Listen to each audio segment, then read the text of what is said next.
ya, dengan berbagai revisi-revisi. Ya. Jadi yang pemerintah membuat undang-undang itu ya juga dia di samping undang-undang dia juga buat peraturan presiden. Tetapi peraturan presiden tadi kan yang lebih kuat itu kan undang-undang.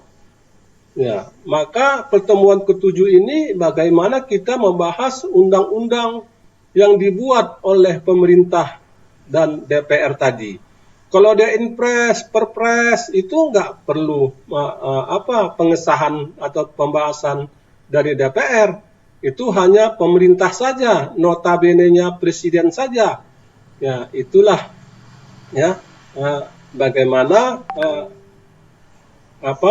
kritik-kritik dari akademisi kaum intelektual dinamakanlah maka undang-undang yang terakhir tadi undang-undang pelemahan KPK. Jadi apa yang dibuat oleh pemerintah diserahkan kepada DPR itu tidak semata-mata mereka menyetujuinya. Seperti yang saya katakan tadi, ya banyak kepentingan yang mereka ambil, ya kepentingan dari kelompok-kelompoknya ataupun kepentingan dari partai politiknya. Ya, disitulah mereka di DPR itu bermain, ya sehingga kita lihat terus bergejolak, ya KPK itu pun terus bergejolak dan KPK itu pun dibawa ke ranah politik. Ya, jadi di KPK itu pun terjadi ambisi-ambisi pribadi, ya, untuk suatu prestasi politik. Ya, kalau dia sudah mempunyai ambisi-ambisi politik, ya tentu menghalalkan segala cara. Ya, bagaimana caranya, ya, agar menguntungkan ya pihak-pihak dari mereka.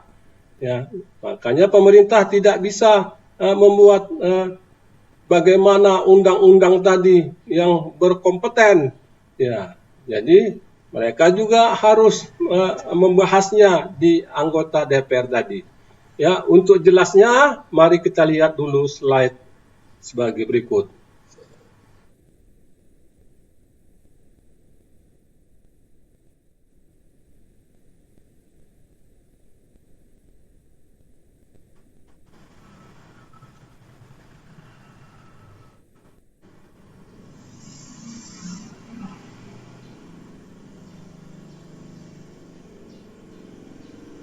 Ya, kelihatan? Kelihatan, Pak. Iya. Jadi inilah pertemuan yang ke-7 tentang perundang-undangan.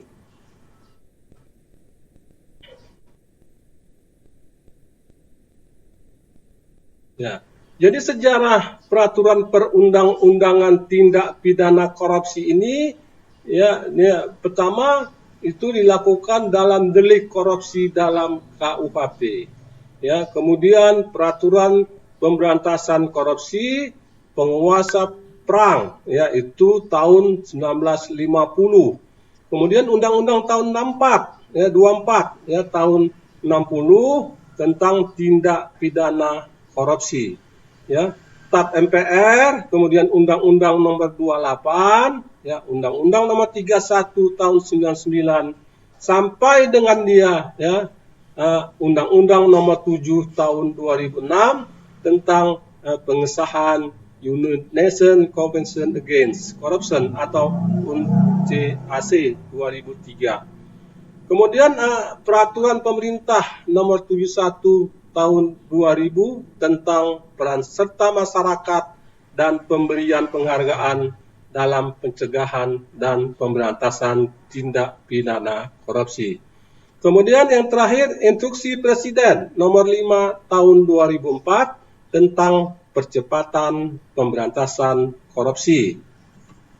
Ya. Jadi tindak pidana korupsi sendiri itu diatur dalam 12 pasal di dalam Undang-Undang Nomor 31 tahun 99, Undang-Undang Nomor 20 tahun 2001 yang terdiri dari 7 macam perbuatan utama. Ya, apabila dijabarkan lebih rinci menjadi 30 bentuk perbuatan korupsi. Ya, hanya 2 dari 12 pasal dalam undang-undang tersebut yang berkaitan dengan kerugian keuangan negara dan atau kerugian perekonomian negara. Jadi seperti yang kemarin itu, dalam undang-undang tersebut ya 7 perbuatan korupsi tadi, ya itu yang pertama ya merugikan keuangan negara, ya suap, penggelapan dalam jabatan, pemerasan, paksaan atau mengeluarkan uang, perbuatan curang, benturan kepentingan dalam pengadaan, dan yang ketujuh adalah gratifikasi. Ya. Jadi subjek hukum tindak pidana korupsi, ya orang atau perseorangan, ya siapa saja, setiap orang, pribadi, kodrati, korporasi adalah kumpulan orang atau kekayaan yang bernegosiasi, baik merupakan badan hukum maupun bukan hukum. Ya. Peraturan Menteri Nomor 13 Tahun 2016 tentang penanganan perkara korupsi oleh koperasi. Ya, ini peraturan dari Mahkamah Agung. Ya, siapa yang disebut oleh pegawai negeri? Ya, pegawai negeri sebagaimana dimaksud dalam Undang-Undang tentang Kepegawaian. Ya, sekarang dinamakan Undang-Undang ASN. Pegawai negeri sebagaimana dimaksud dalam KUHP. Orang yang menerima gaji upah dari keuangan negara atau daerah. Orang yang menerima gaji atau upah dari suatu korporasi yang menerima bantuan dari keuangan daerah. Orang yang menerima gaji upah dari koperasi yang mempergunakan modal atau fasilitas dari negara atau masyarakat. Jadi dijelaskan di sini siapa itu pegawai negeri. Ya. Jadi setiap orang itu siapa-siapa saja. Ini sudah dijelaskan dengan ringkas, dengan jelas itu pada undang-undang tersebut. Ya, jadi tidak semata-mata kita ASN itu tidak jelas. Ya, itulah dijelaskan dalam undang-undang tersebut. Ya, 3 penyelenggara negara. Penyelenggara negara ini menurut Undang-Undang Nomor 28 Tahun 99, penyelenggara negara itu meliputi pejabat negara pada lembaga tertinggi negara, pejabat negara pada lembaga tinggi negara, kemudian menteri, gubernur, hakim, pejabat lain sesuai dengan ketentuan peraturan perundang-undangan yang berlaku. Dan pejabat lain yang memiliki fungsi strategis dalam kaitannya dengan penyelenggara negara sesuai dengan ketentuan perundang-undangan yang berlaku. Jadi pegawai negeri menurut KUHP, ini pegawai negeri atau ASN ya menurut KUHP ya pasal 92 ayat 1. Ya. Yang disebut pejabat termasuk juga orang-orang yang dipilih dalam pemilihan yang diadakan berdasarkan aturan-aturan umum. Begitu juga orang-orang yang bukan karena pemilihan menjadi anggota badan membentuk undang-undang, badan pemerintahan, atau badan perwakilan rakyat yang dibentuk oleh pemerintah atau atas nama pemerintah. Begitu juga semua anggota dewan, ya, waterscapes, dan semua kepala rakyat Indonesia asli dan kepala golongan timur asli yang menjalankan kekuasaan yang sah. Beberapa contoh ya rumusan tindak pidana korupsi dalam Undang-Undang 31 tahun 99, Undang-Undang Nomor 20 tahun 2001 tentang pemberantasan tindak pidana korupsi. Ya. Pasal 2 ayat 1, setiap orang ya secara melawan hukum melakukan perbuatan memperkaya diri sendiri atau orang lain atau korporasi yang dapat merugikan keuangan negara atau perekonomian negara. Ya, ancaman pidananya berapa? 4 sampai 20 tahun penjara atau denda 200 juta sampai 1 miliar. Ya, jadi korupsi itu ya 4 sampai 20 tahun. Yang paling ringan itu 4 tahun.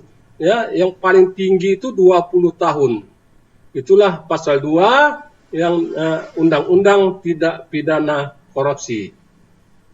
Pasal 2 ayat 2, apabila dilakukan dalam keadaan tertentu, pidana mati dapat dijatuhkan. Yaitu apabila pelanggaran terhadap ayat 1 dilakukan terhadap dana penanggulangan keadaan bencana alam nasional, dana penanggulangan keadaan darurat atau bahaya militer, dana penanggulangan kerusuhan sosial yang meluas, dana penanggulangan krisis ekonomi moneter, atau menanggulangi kejahatan korupsi residivis. Penjelasan pasal 2 ayat 2 Undang-Undang Nomor 20 tahun 2001. Jadi inilah ya, kalau kita lihat ya, pasal 2 ini ya ada yang mengatakan bahwa seseorang tadi ada 4 ya kategori yang dapat dihukum mati. Kemudian pasal 3, setiap orang dengan tujuan menguntungkan diri sendiri atau orang lain atau korporasi menyalahgunakan kewenangan, kesempatan atau sarana yang ada padanya karena jabatan atau kedudukannya yang dapat merugikan keuangan negara atau perekonomian negara. Ya, ancamannya 1 sampai 20 tahun penjara dan atau denda 50 juta sampai 1 miliar. Ya, pasal 15, ya, setiap orang yang melakukan percobaan atau pembantuan atau permufakatan jahat untuk melakukan tindak pidana korupsi. Ancaman pidana dalam hal percobaan disamakan dengan delik selesai. Dalam hal pembantuan disamakan dengan pelaku utamanya. Dalam hal pemufakatan jahat disamakan dengan seandainya delik itu sungguh dilakukan. Ya. Pasal 12 huruf F, ya, pegawai negeri atau penyelenggara negara pada waktu menjalankan tugas meminta, menerima atau memotong ya, pembayaran kepada pegawai negeri atau penyelenggara negara lain atau kepada kas umum, seolah mereka itu mempunyai utang kepadanya, padahal diketahui adalah bukan utang. Kemudian kalau kita lihat pasal 12B ayat 1, setiap gratifikasi ya kepada pegawai negeri atau penyelenggara negara dianggap pemberi suap ya, apabila berhubungan dengan jabatan dan yang berlawanan dengan kewajiban dengan tugasnya.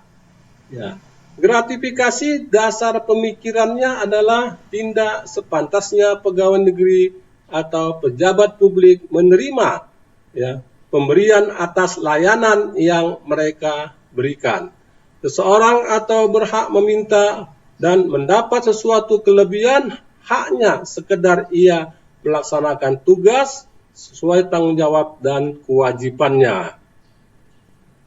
Ya, itu dia mengenai ya bagaimana pemerintah ya membuat ya bagaimana pemerintah berusaha ya sebagai sekuat tenaga ya untuk mencegah korupsi tadi. Ya, tapi yang pertama tadi yang seperti saya jelaskan di atas ya bahwa pembahasan ini ya undang-undang ini ya juga dibahas di DPR. Ya, kita mesti paham ya di DPR itu ya, semua partai yang dipilih rakyat masuk ke situ dan mereka akan mengakali bagaimana mereka tidak terkena jeratan dari undang-undang tersebut. Ya, jadi upaya pemerintah ya untuk memberantas korupsi dengan cepat dengan mengeluarkan undang-undang itu tidak berjalan mulus. ya, bagaimana undang-undang tadi ya disunat pasal-pasalnya yang merugikan dari anggota-anggota DPR tadi. Tetapi pemerintah terus berusaha ya sebagaimana dengan mengeluarkan undang-undang ataupun mengeluarkan impres-impres ataupun peraturan pemerintah yang tidak mengambil kebijakan disahkan oleh anggota DPR. Nah, itulah anak-anak Bapak semua ya bagaimana pemerintah membuat undang-undang untuk menjerat orang-orang ya yang melanggar hukum, yang merugikan negara. Ya, itulah bagaimana. Ya, oke, di sini materi kita. Ya, silakan yang ingin bertanya. Pak, saya ingin bertanya. Ya, Laura. Apakah dalam masalah menangani korupsi ini hanya KPK yang memiliki kewenangan? Ya. Adakah pihak lain yang memiliki kewenangan itu juga? Jika ada, pihak mana saja itu, Pak? Oke, terima kasih Laura Damai Tista. Ya. Jadi apakah hanya KPK saja yang berwenang? Ya, sebenarnya jawabannya tidak. Ya, KPK itu dibentuk karena instansi atau lembaga-lembaga lain tidak jalan dengan semestinya. Ya, jadi sebelum ada KPK ini juga ada ya lembaga yang lain. Seperti apa? Seperti polisi, kejaksaan. Ya, itulah yang berperan ya menekan korupsi di Indonesia. Ya, jadi karena kedua instansi tadi tidak jalan, ya tidak terus meningkat angka korupsi tadi, ya makanya dibentuklah KPK. Ya, dan nanti dalam perjalanannya, ya jika lembaga kepolisian, kemudian kejaksaan, pengadilan, ya itu sudah dapat berperan dengan aktif, ya maka KPK itu bisa dibubarkan. Ya, bisa saja dibubarkan KPK-nya. Ya. Dan lahirnya KPK tadi karena ketiga lembaga tadi tidak jalan semestinya. Oke, terima kasih Laura. Ya, siapa lagi? Saya ingin bertanya, Pak. Ayo Tania Putri. Kenapa apabila pelaku korupsi yang dapat mengembalikan kerugian negara, Pak, akibat tindak yang dia lakukan itu dapat menghapus pidananya, Pak? Ya, jadi apabila seorang pegawai negeri yang melanggar melanggar hukum, ya merugikan negara dengan korupsi, ya itu apakah dia mengembalikan dana yang dikorupsinya, apakah itu bisa dia terbebas? Ya tidak, ya hukum tetap jalan, ya tetapi dalam persidangan nanti dia tetap diseret ke meja hijau. Tetapi karena dia sudah mengembalikan uang yang dikorupsinya, ya bisa saja hukumannya menjadi lebih ringan sedikit, ya. Jadi dia dengan aturannya hukumannya 10 tahun, ya dikurangilah jadi 6-7 tahun. Dan itu juga mempunyai penghargaan kepada dia. Oke, terima kasih Tania. Satu lagi, siapa? Saya Pak. Yang laki-laki dulu, Rizky Saputra. Ya, saya Pak. Tadi kan Bapak bahas itu tentang pasal 2 ayat 2 Pak. Tindak pidana mati itu Pak. Ya, hukuman mati. Ya kan baru-baru ini ya Menteri Presiden kita itu kan dia korupsi gitu Pak. Kenapa? Jadi pertanyaan saya kenapa nggak dimatikan gitu Pak? Kita lagi susah-susah aja gitu. Iya, terima kasih. Ya, jadi seperti yang saya katakan dalam slide tadi kan ada 4 dia. Ya, kerugian dengan bencana alam, kemudian waktu resesi, kemudian penyakit yang menular, itu termasuk salah satu yang dapat hukuman mati. Ya, makanya kita kan semua berteriak-teriak harus hukuman mati. Ya. Tetapi kan hukuman mati itu suatu negara itu yang mempunyai hak asasi manusia. Ya, jadi dia tidak bisa langsung dihukum mati walaupun undang-undangnya seperti itu. Dicarilah yang meringankan dia. Ya, misalkan dia belum pernah melakukan kejahatan korupsi, ya dia menyesal, ya. Jadi yang dikatakan dalam undang-undang tadi itu, ya, itu mengatakan dia dihukum mati apabila dia tidak menyesal, ya, dalam korupsi tadi. Ya, tidak ada yang meringankan dia, ya, untuk tidak dijatuhi hukuman mati. Nah, itu yang pertama. Yang keduanya, kita juga menganut hak asasi manusia. Ya, tidak bisa kita langsung membunuh orang, ya, dengan begitu tidak memperlihatkan bagaimana yang bersangkutan, ya, kooperatif atau tidak, ya, kemudian tanggungannya ada enggak. Jadi banyak sisi-sisinya yang bisa dijatuhkan hukuman mati tadi, ya. Jadi kalau kita segampang itu menjatuhkan hukuman mati, ya, maka PBB, ya, melalui hak asasi manusia, ya, itu akan juga protes kepada kita, ya, dengan seenaknya kita melanggar hak asasi manusia. Ya, oke, demikian anak bapak semua, ya, kuliah kita hari ini, ya. Minggu depan kita akan ujian tengah semester. Kita akhiri. Assalamualaikum warahmatullahi taala wabarakatuh. Dan selamat siang.